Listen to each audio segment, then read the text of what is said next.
Hi, welcome back. This is Sarah Bry, and I'm here with Jennifer and Becky. Hello. And we are here with Owocki Reading number 2. So here's the good thing about number 2. We've done number 1, so we already know the format of the book. As we talked about the first time, Owocki is known for helping us with the Common Core content and reading and writing, but she's big in differentiation. Her gradual release only has 3 steps to it: the demonstration, the collaborative engagement, and independent application. You know that from last time. You know from last time we're looking at the reading standards, but what's unique about the reading standards is they need to be taught in literature and they need to be taught in informational text, which makes them a bit different. Same standard, but taught a little bit different because of the text type.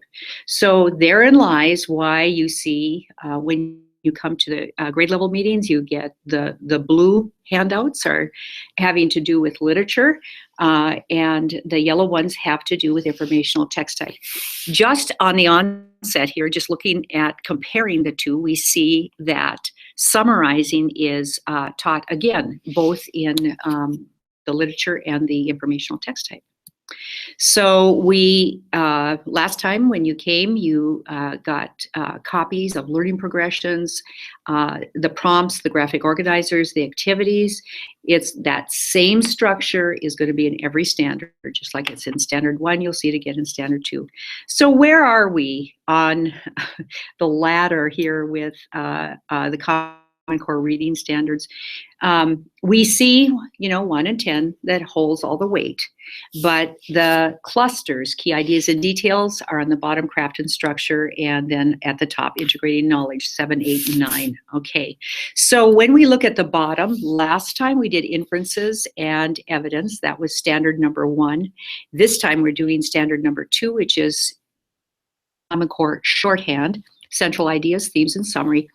And next time we're going to be, well, I'm not sure if it's next time, but the standard number 3 is the individuals, events, and ideas. So standard 2, determining the central idea or theme and analyzing its development. Lastly, summarizing the key supporting details and ideas. So none of this is new. We've always talked about story, grammar, the character, the setting, the problem, whatever, and then adding in at the end, what is the theme? The different twist with Common Core is that you are looking at these elements around the theme. So when it's a bit more integrated. So a retelling of this might be that Ira Sleeps Over is a story about friends accepting each other the way they are.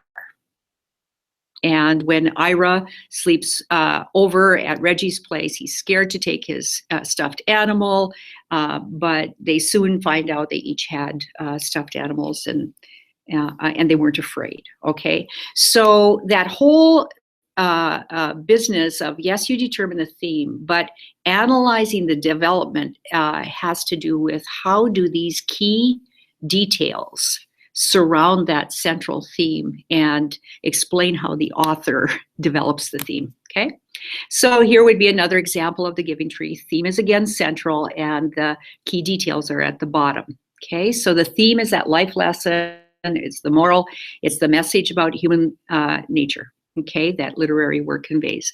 Now, sometimes when you go online, you'll see theme topics or you'll see theme statements. Theme topics are not really what we're talking about here. We're talking about theme statements. They're much more explicit. So rather than a topic of honesty, a theme statement might be honesty is the best policy, okay? Because we're looking at how the author shows understanding of that theme and how he develops it in the story. So there's many graphic organizers. I think this kind of looks like it could be pretty traditional. But again, we want to make sure that you're not talking in theme topics, you're talking in theme statements, and you will get a copy of this theme statement list at the grade level meeting. So Jennifer and Sarah, you remember this classic. Which one of these themes is the correct theme statement for this book, The Polar Express? I am thinking, hold on to the child within. Why'd you say that one?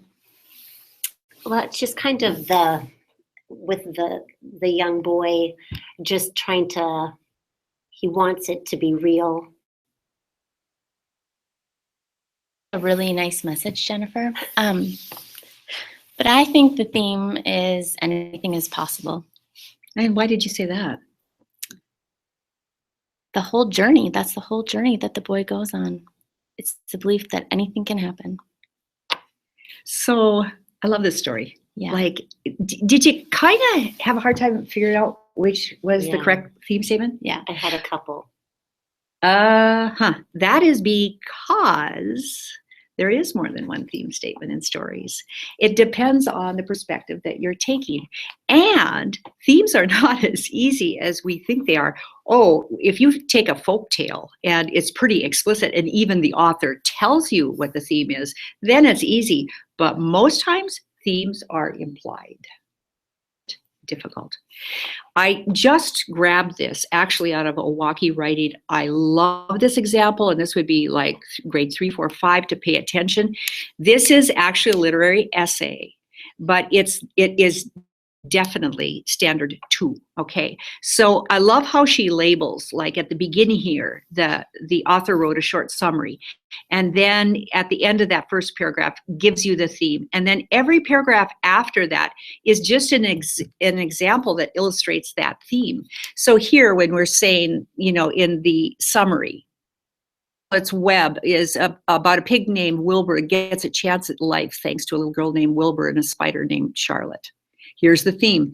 The author shows that a real friend will help you even if he or she has nothing to gain from doing so.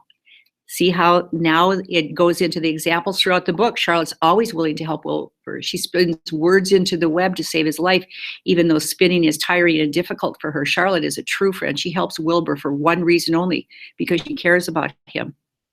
Paragraph then goes on to talk about the characters in their setting, the problem, all as it relates to the theme. If I were looking at this, I would, and I was an upper grade teacher, this organizer gives you a perfect retelling for standard 2 at your level at grade 4 and 5, maybe even 3. So this was out of opinion writing. Okay, so in a nutshell, if we were to say what skill is taught in standard 2, it's summarizing. The shorthand terms of most important terms in this standard are central ideas, themes, and standards. So how do we teach it? You know, it all starts with looking at the learning progression. And so when we look at literature, there's your reading standard, and looking at how it develops. In kindergarten, it's with prompting and support. It's just retelling a familiar story. You're including the key details. First grade, the prompting and support's gone, you're retelling. But you also have to demonstrate understanding of the central message or the theme, right? Third grade, oh yeah, you're recounting the story. But now it says specifically, you're using fables and folktales from diverse cultures. You also have to determine that central idea, the theme, okay? Recounting the story in third grade, we add to the fables and folktales. Now myths are also added from diverse cultures. And yes, you pick out the theme, but you have to explain how it's conveyed through the key details in the text. Fourth grade, now you're just moving to 3 different genres of a story, a drama, and a poem that you determine the theme from the details of the text. And now you are additionally summarizing that text. Fourth grade, you're using the 3 genres, but you're including how the character now responds to challenges or how the speaker in a poem reflects on a topic. Additionally, are summarizing the text. So now, if you look at the same anchor standard 2 from an informational text type, here we are, kindergarten. We're not talking about themes now in informational. We're talking about main topics, right? But kindergarten, again, you're with support and prompting. First grade, we just took away the support and prompting. You just identify and retell. okay? Second grade, you're identifying that main topic now of a multi-paragraph text, as well as the focus of specific paragraphs within the text. Third grade, you're determining the main idea, you're recounting the details, and you're explaining how they support the main idea.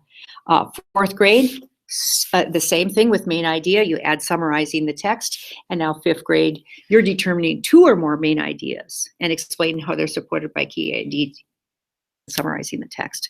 So we see when we're looking at Anchor 2 is read in reading literature and it's in informational text.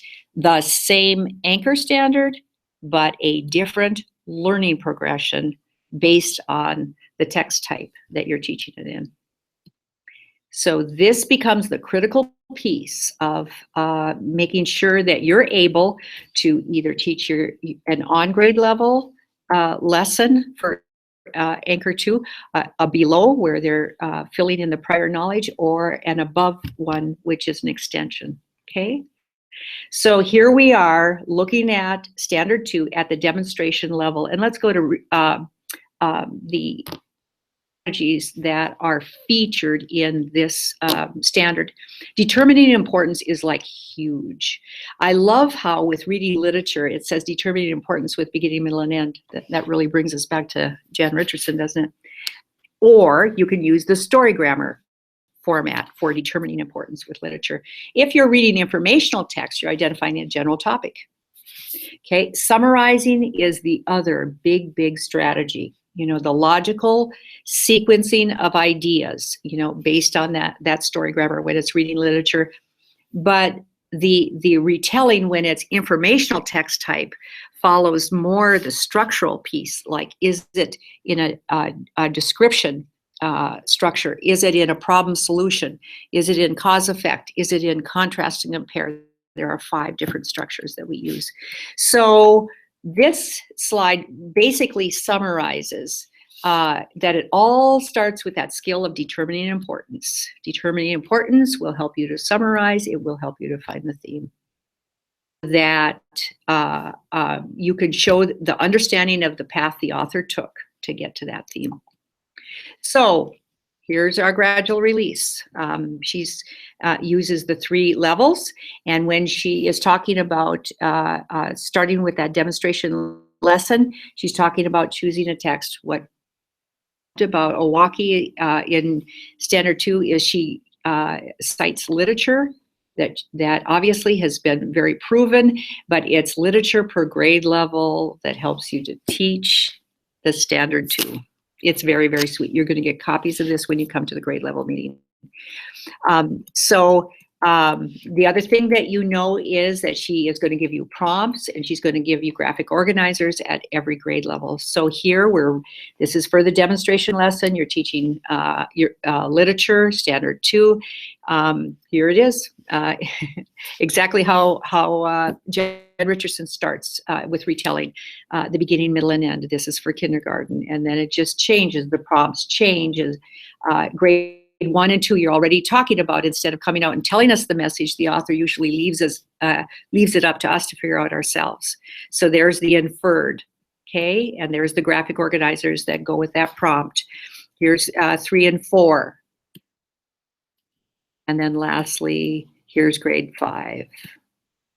Organizers, and grade 5 specifically refers to poetry in terms of theme of poems.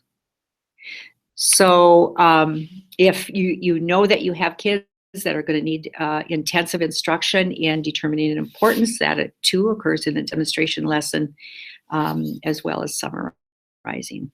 So now we know Owocki goes to the collaborative engagement where the literature the kids could be reading it, or you can read it to them, and you give them tasks or activities that they do that parallel what you just taught them in the demonstration lesson. So she talks about the use of graphic organizers for retelling. Here, when she says choose 3 key events, that sounds like beginning, middle, and end, right? You can be drawing that. But again, the kids are doing this collaboratively. And then lastly, about the character's experience. So finally, we started out with the focus lesson, we went to collaborative engagement, and now we're at the independent application. And just like in Standard 1, we'll cite that page and look at those options. These are options for independent application specific to Standard 2. Reading informational text, again, starting with the demonstration, the thing that you need to know is that the purpose of informational text has strong influence on what and how we read. So when we want to answer a specific question, we'll look specifically. If we want general information, sometimes you just need to skim to find that, and then sometimes our pictures will tell us. So we see that the demonstration lesson really is parallel, no matter if you're in reading literature or reading informational text. Again, the prompts, the graphic organizers, by grade level. Suite. Again, here would be determining importance from a reading informational text type, summarizing from an informational text type, and then the collaborative engagement. Graphic organizers. So again, the structures that she talks about in retelling informational text type are description, contrast and compare, sequence, cause effect, and problem solution. This is embedded really from Standard 5, which is on organization and structure, but it is used as the retelling for informational text for Standard 2 as well. Again, reading informational text type ends with the independent applications, and you'll get a copy of this so that you have that to help you in your planning. For the swift trip through Standard 2, I hope you're feeling this is getting familiar and it's getting simplified. All right, thank you for joining us today. We will have some samples of those awesome graphic organizers and different ways that you can order them through the print shop and use in your classroom at the next grade level meeting. Goodbye.